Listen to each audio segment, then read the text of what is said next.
কথা দিয়া কথা রাখলা না সোনা বন্ধুরে, কথা দিয়া কথা রাখলা না। একজন ভাই খুলছিল সার্ভিসিং করার জন্য, সেন্সরে যে কাজ করে না এই জন্য খুলছিল।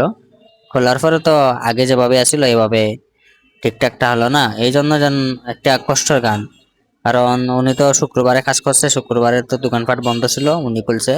আর আমি তো শুক্রবার আইন একেবারে বন্ধ তাই আমার দোকান। এখানে যে নৌকার মাধ্যমে সম্ভবত ওনার নৌক একটু লম্বা, আমার চেয়েও লম্বা আমার সম্ভবত, নৌকার মাধ্যমে এটা খুলে দিছে। কারণ আগে ছিল তো ভালো, আর এমনি কেমনে উনি ডিসপ্লে তো চেঞ্জ করার জন্য তো ডিসপ্লে তো পায় নাই, যে শুক্রবার তো দোকানপাট বন্ধ। উনি শুক্রবারে শনিবারে সকালে দোকানে আসার পরে যেটা চেক করছে, ডিসপ্লে লাগাইছে, লাগানোর পরে সেম অবস্থা আমার কাছে নিয়ে আসলো। আমি বললাম আচ্ছা একটু সময় দেন, আমি জারুরু দিই, একটু সময় তো লাগবেই। সময় নেওয়ার পরে এইটা যে এখানে উনি দেখবে ভিডিওটা, সমস্যা না, সামান্য একটা কাজ, এই জন্য নৌকার মাধ্যমে আগে দেখবেন যে একটা মোবাইল কাজ করার আগে কয় কি পরে না পরে এগুলো ভালো করে দেখবেন।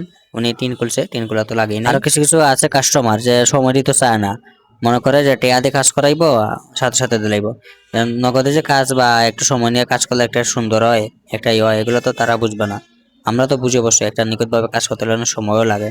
আর যাই হোক, কাজটা সুন্দরভাবে হয়েছে, ওনার জন্য দোয়া করবেন যে কথা দিয়ে কথা রাখতাম পারলাম, যে এটাই ভালো। টেনশনে ছিল এটা নিয়ে, আর যাই হোক সুন্দরভাবে সবকিছু হয়েছে।